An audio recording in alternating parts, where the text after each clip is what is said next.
Argentina, 11 de la mañana, 6 minutos, un par de horas menos en Perú. Nos vamos a ir al encuentro de Paulo Esteban Silva, que es politólogo, bachiller en Ciencias Políticas por la Universidad Nacional Mayor de San Marcos en Perú. Las veces que hemos charlado con Paulo ha sido sobre temas de Perú, de la política de Perú, pero queríamos convocarlo hoy porque siempre escuchamos voces y tratamos de renovar las miradas. Lo convocamos para hablar del Medio Oriente, para hablar de Estados Unidos, para hablar de la geopolítica, de los temas que hoy preocupan por lo menos a nivel global. ¿Cómo estás, Paulo? Dani Salzman te saluda. Buen día, Dani, muchas gracias por la invitación. Gracias por atendernos. Bueno, contame un poquitito qué estás leyendo de lo que está sucediendo en estas últimas horas, en estos últimos días, con un memorando de entendimiento que no tenía, a nuestro juicio, a mi juicio, la más mínima posibilidad de llevarse adelante porque las condiciones que cada uno ponía no eran realistas, eran incumplibles casi para ambos. Contame un poquitito cómo lo ves vos. En el mismo tenor, Dani, al igual que el acuerdo de junio, que también fracasó, y que fracasa porque no está dentro de los intereses de ninguna de las partes interesadas. O sea, la idea de buscar llegar a una especie de paz armada o de tratar de contener digamos, la capacidad explosiva en este momento del conflicto, no sirve de mucho. Hay que decirlo, el acuerdo previo, el acuerdo de junio, que seguía vigente hasta el momento, ha fracasado principalmente por la naturaleza revisionista del régimen iraní, que no ha dejado de atacar y que permanentemente firma acuerdos para ganar tiempo, no ha dado ni un paso atrás en su programa nuclear, tiene la permanente idea de fortalecer sus proxies. Y por otro lado, Estados Unidos, que bueno, con las declaraciones de Trump respecto a los intereses en el estrecho de Hormuz, tampoco ayuda mucho a mantener una situación de paz diplomática. Lo cierto es que también se ha dicho aquí en esta radio, no hay que confiar mucho en los mecanismos diplomáticos. Y sobre todo porque Israel está en la primera línea de la amenaza iraní desde hace décadas. En ese sentido, ningún acuerdo que plantee condiciones tan poco realistas como estas respecto a impuestos, respecto a armisticios, va a llegar a algo relevante ni va a ser un fin definitivo del conflicto si se mantienen en condiciones, como lo digo, imposibles de cumplir. Bueno, en realidad ningún acuerdo donde Israel no esté incluido en la negociación tiene posibilidad de ser cumplido, porque Israel ni siquiera está invitado a la mesa. Alguien podría decir, bueno, pero si invitas a Israel, Irán no va a ir. Bueno, pero la paz, entre comillas, la paz, los acuerdos se llegan siempre con el enemigo, si no, no haría falta llegar a un acuerdo. O sea que un acuerdo donde Israel quede fuera tiene, aun si se firmara y aun si se cumpliera por unos días, muy poca vida. Y es que ese siempre ha sido, la comunidad internacional lo ha criticado como doctrina, pero Israel siempre ha tenido razón en decir que no se puede no se puede sentar a perder el tiempo en acuerdos con alguien que no tiene la mínima intención de firmar la paz. Porque bajo esa actitud que planteas, Dani, de que Irán se pare de la mesa y se vaya, si se trata de Israel, no puede salir entonces a reclamar paz si no tiene intención de firmar en un acuerdo realista. Y es que por eso lo digo, Israel está en la primera línea de la amenaza iraní. Es la amenaza inmediata, eh, por todos los aspectos que conocemos, porque es una amenaza multifacética la amenaza iraní. No es solamente la amenaza de los misiles, sino todo el perjuicio económico y de las rutas cercanas a Israel que se ven perjudicadas, todo lo que es la posible seguridad energética, las posibles alianzas que Israel está intentando tender por medio de los acuerdos de Abraham, todo ello se ve amenazado transversalmente por la doctrina iraní. Bueno, y Entonces, esa era la intención. De hecho, cuando uno piensa en el 7 de octubre del 2023, más allá de que la intención de los terroristas del grupo Hamas, sostenidos por Irán, sostenidos por Qatar, hay que decirlo, porque si no vamos a creer que Qatar es un negociador, un mediador. Qatar es un financista de eso. La intención real de hacer en ese momento esa masacre era tratar de cortar la posibilidad, que en ese momento parecía cierta, de que Arabia Saudita se sumara a un acuerdo y dejara de lado absolutamente a Irán en el Medio Oriente con capacidad de ser líder. Entonces digo, de hecho lo han logrado. Si vos tuvieras que decirme ahora, hoy Estados Unidos, Israel, el mundo, ¿está mejor, peor o igual que antes de iniciar esta guerra? Porque a mí me da la sensación que yo no recuerdo que Hormuz haya sido un tema aún cuando las hostilidades existían. Hormuz no era un tema y hoy pareciera que hay que correrse de los misiles, que correrse del plan nuclear y el único problema es que no pasan los barcos. Bien, ciertamente el mundo desde el comienzo de esta guerra está en una alarma permanente. Yo siempre digo que el ataque del 7 de octubre del 2023 con Irán, asumiendo el gran papel de desestabilizador de la región, como lo ha sido desde la Revolución Islámica hasta el día de hoy, lo único que ha hecho ha sido remover el ajedrez político en una zona tan volátil, donde los cambios son tan rápidos y casi siempre como en efecto dominó, como lo es el Medio Oriente. Ciertamente Israel ha sabido navegar esta problemática, ha aprovechado su oportunidad de oro descabezando a Hamas, descabezando a Hezbollah, debilitando al régimen sirio que finalmente cayó, es decir, desarmando por piezas la red de proxies que Irán había tramado a su alrededor bajo su doctrina. Sin embargo, como lo dices, ahora el tema es si abrir o no abrir Hormuz, que quién cobra los impuestos, se busca paralizar la moneda. Lo cierto es que cada vez que Irán se ve presionado, cada vez que Irán tiene que asumir las consecuencias de sus actos, su arma es voy a dejarlo sin petróleo y pongo bombas de enjambre para que nadie pase. Lo cual también habla, pues, lo mismo, de Irán como gran desestabilizador de la región, no solamente en lo militar, sino también en lo económico. El 25% del petróleo de la industria mundial viene del Golfo Pérsico y tiene que pasar por Hormuz. Interrumpir el comercio internacional y poner en la encrucijada a los grandes hegemones del comercio internacional tiene una evidente intención, que es salir de la presión y obligar a negociar. El militar de Irán en este conflicto, obviamente Irán no aspira a ganarle militarmente a Estados Unidos sin hacerlo perder el tiempo. Por eso, como lo dices, Dani, el hecho de que Israel quede fuera de un acuerdo evidentemente no lleva a nada. Primera línea de amenaza para el régimen iraní y sobre todo el principal afectado dentro de todo este contexto. Hay un tema que a mí también me preocupa, que es el rol de la OTAN, el rol de Europa y digamos, la relación entre Estados Unidos y el resto de la OTAN, por dos razones. Una, porque veo una pasividad peligrosa. Europa parece no haber aprendido de sus errores que le han costado millones de muertos. Pero por otro lado, en la OTAN también está Turquía, que juega un doble o triple rol. Por un lado, es enemigo, entre comillas, de Irán, porque quiere ser como decías vos, el hegemón del mundo islámico, pero por otro lado apoya a Hamas, que es el proxy de Irán, para tratar de destruir Israel. ¿Cómo se puede tener en la OTAN un socio que quiera destruir a Occidente? Ciertamente Turquía, que ha estado, digamos, siempre ha tenido un rol medio paralelo en este aspecto, tiene que lidiar con esa contradicción religiosa y al mismo tiempo su interés militar. Es como lo que pasó en Siria. Turquía necesitó negociar una especie de alto al fuego con los kurdos para terminar de sacar al Assad y luego atacar. Es decir, Turquía tiene un rol independiente, digamos, tiene mucha ventaja en ese aspecto al no estar adscrito a alguna de las partes del conflicto, pero ciertamente es parte de la OTAN. Y la pasividad de Europa, así como la postura diplomática genuflexa de algunos de sus miembros frente al asunto, prácticamente premiando al terrorismo con el reconocimiento de un Estado palestino en este contexto, hablando de sanciones en armas, de impedimento de entrada al país, no colabora. Como lo dices, parece ser que hay muchos quienes no han aprendido de sus errores. Ayer, sin ir muy lejos, durante el partido de Francia, se recordaba, decían, a las víctimas del atentado de Niza, del cual se han cumplido 10 años, el problema de la infiltración del terrorismo islámico en Europa. Y sin embargo, frente a una evidente, digamos, expresión de terrorismo islámico que sigue amenazando al mundo, la posición de Europa es preferir la negociación y, por decirlo así, indirectamente, sin decirlo con palabras, pero con acciones, legitimar la violencia y legitimar que Irán siga utilizando sus proxies.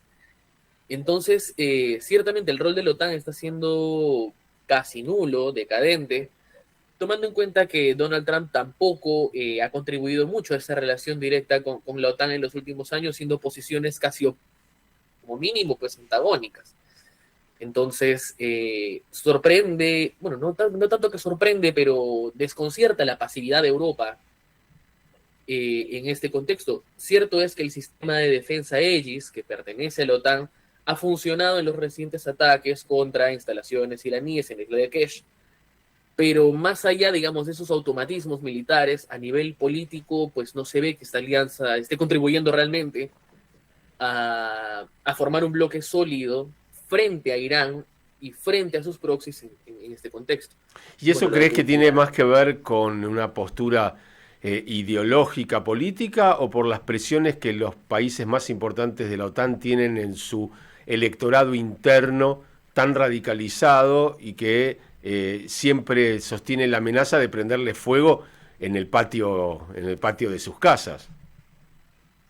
Ambas cuestiones me parecen totalmente válidas. Lo cierto es que si vamos a hablar de cuestiones ideológicas, bueno, Pedro Sánchez en España, con sus constantes declaraciones en contra de Israel, asegurando que no va a volver a firmar convenios de armas. Se me ocurre el gobierno alemán, el antiguo primer ministro de Inglaterra, con sus declaraciones evidentemente sesgadas. Y también, como lo dices, la polarización en Europa, con un electorado pues que ya no conoce ni de puntos medios, de moderación, y que está en esa disyuntiva con la gran polémica de la migración del Medio Oriente en la región, que pone entre la espada y la pared a cualquier político y que obviamente obliga a radicalizar las posiciones en busca de votos finalmente. Entonces, como lo digo, por un lado están las cuestiones ideológicas importantes de muchos europea y de la OTAN, que pues abiertamente llaman a romper con Israel sin entender evidentemente las consecuencias, sobre todo en España, donde hay vergonzosas declaraciones de ministros en contra de Israel y de bien conocimiento, pero también, como lo dices, una polarización social importante.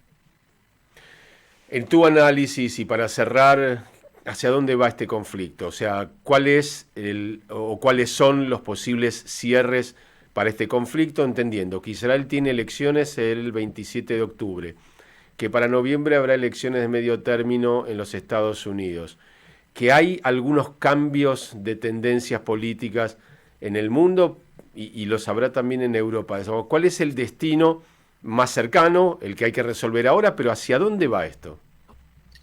Bien, ciertamente Trump, antes de estos últimos ataques, había buscado de cualquier forma ponerle un parche al conflicto y cerrarlo, porque su propio electorado está presionándolo a acabar con la guerra.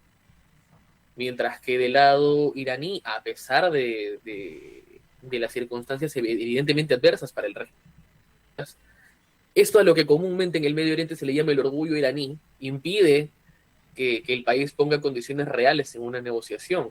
Tiene un gobernante fantasma porque nadie ha visto al hijo de Jamenei hasta ahora, funcionan con sus automatismos, pero lo cierto es, como decía la invitada anterior aquí en la radio, que Estados Unidos en 6 meses de conflicto logró matar a la Ayatollah, pero no ha cambiado el régimen de Israel, no ha podido efectuar una invasión terrestre y no ha podido generar cambios estructurales reales en el estrecho de Hormuz. Estados Unidos viene gastando millones en una guerra totalmente asimétrica. Estados Unidos gasta 18 veces más que Irán en cuestiones de defensa. Sin ningún resultado, porque si dijeras que lo gastó pero obtuvo algo, pero le tiene que costar mucho a Trump explicarle al electorado estadounidense para qué lo gastó. O sea, ok, Exacto, desde el primer día sin hasta hoy, ¿qué cumplir. obtuvimos a cambio de ese gasto? Ni hablar de los gastos de vidas, por supuesto que también los hubo. Nada, ningún objetivo de guerra cumplido, lo cual era evidentemente el objetivo de Irán por medio de su doctrina de guerra. Hacer una guerra, digamos, asimétrica, conteniendo a Estados Unidos hasta que se vea obligado a negociar. El problema es que en esa negociación Donald Trump no ha querido dar el brazo a torcer y tampoco se ha incluido los actores claves de este conflicto, porque en una negociación de este tipo, donde Israel, que es el principal blanco de Irán, no tienen mucha utilidad.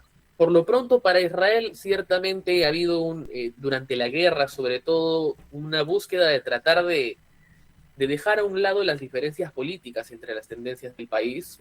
Recordemos que antes del 7 de octubre, el país entero cargaba contra Netanyahu por el problema de la reforma judicial. Y habría que ver qué tanto se modifica el panorama político ahora que es evidente que van a haber cambios, cuál es la opinión social de la gente respecto a la gestión de la guerra, ahora que ciertamente Israel no es un conflicto metido a fondo, pero sí como el principal blanco de amenaza. Tampoco se ha solucionado el problema en el norte de Israel con Hezbollah, donde a pesar de tantos acuerdos, armisticios, Hezbollah ha seguido atacando desde marzo y las operaciones se han seguido realizando.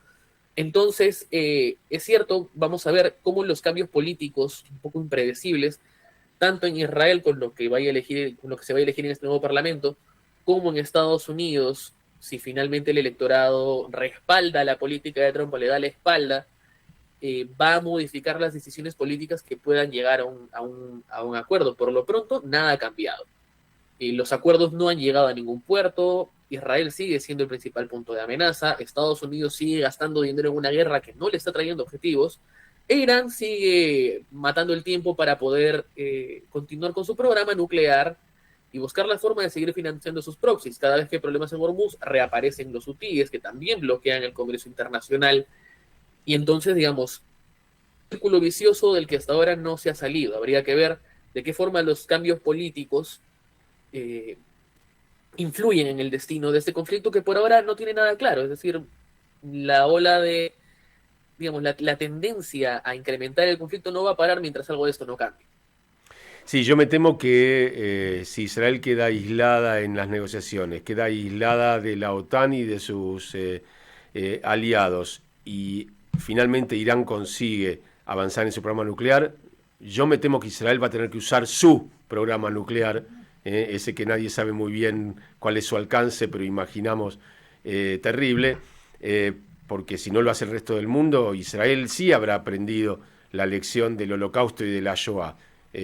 No podés permitir que alguien impacte Israel con ojivas nucleares, el lugar donde viven hoy 10 millones de personas, 8 millones de judíos, y que haya un nuevo holocausto. O sea, todos siempre nos preguntamos en estas cuestiones tanto fuera del tiempo, ¿no? Si uno hubiese podido terminar con Hitler en el 34 o en el 35, se hubiesen salvado 50 millones de vidas o 60 millones de vidas, ¿lo harías? Y sí, claro, valdría la pena. Bueno, habrá que evaluar cuántos millones de vidas habrá que salvar en el futuro. Yo espero estar equivocándome, pero no creo que Israel pueda arriesgar la existencia y la vida de todos sus habitantes a manos de si el ocasional gobernante de Estados Unidos o el ocasional gobernante de España o de Francia deciden hacer algo. Y de esto hay antecedentes, Dani, no solamente con Hitler, sino yo creo que el ejemplo perfecto es lo que pasó antes de la guerra de Yom Kippur, con Golda Meir esperando la autorización de los Estados Unidos para poder realizar un ataque preventivo. Es cierto, Israel ganó esa guerra, logró una negociación para acabar por siempre con las disputas con Egipto, pero hubieron muchas vidas que cayeron innecesariamente por esperar a que la potencia, por esperar a que los aliados autoricen. Entonces, le costó a Golda Meir el poder político, le costó la vida a un sinfín de soldados, y pues obviamente puso al país en un conflicto que no era necesario, por decirlo así, sin que no hubiera, ¿no?, de no haber tomado acciones reales previamente. Y lo que dices es cierto, a Hitler, nadie acabó con Hitler antes de la guerra. De hecho, no solamente... Fue Chamberlain y firmó y mostró el papel. Exacto. Bueno, hoy tenemos los nuevos Chamberlain, porque Trump hoy no es otra cosa que Chamberlain. La persona que legitima, digamos, Sí, que está entibiando, que está tolerando lo que está sucediendo en lugar de tomar acciones reales, ¿no? Y eso es cierto, o sea, por eso es que no hay ningún avance ni para atrás ni para adelante. Hay, digamos, hasta ahora una extremada tolerancia con lo que está haciendo el régimen islámico de Irán en la región. y eso en realidad es ir para atrás. Yo creo que para atrás sí se ha ido. Yo creo que estamos unos pasos atrás de hace un par de años. Paulo, gracias por este tiempo, por este análisis. Te mandamos un abrazo y seguiremos charlando. Muchas gracias, Dani. Hoy somos todos argentinos. Bueno, gracias. Allí está Paulo Esteban Silva desde Perú. 2 horas antes que nosotros. Están allí en las 9:25 de la mañana. Nosotros tenemos 5 minutitos más antes de la pausa.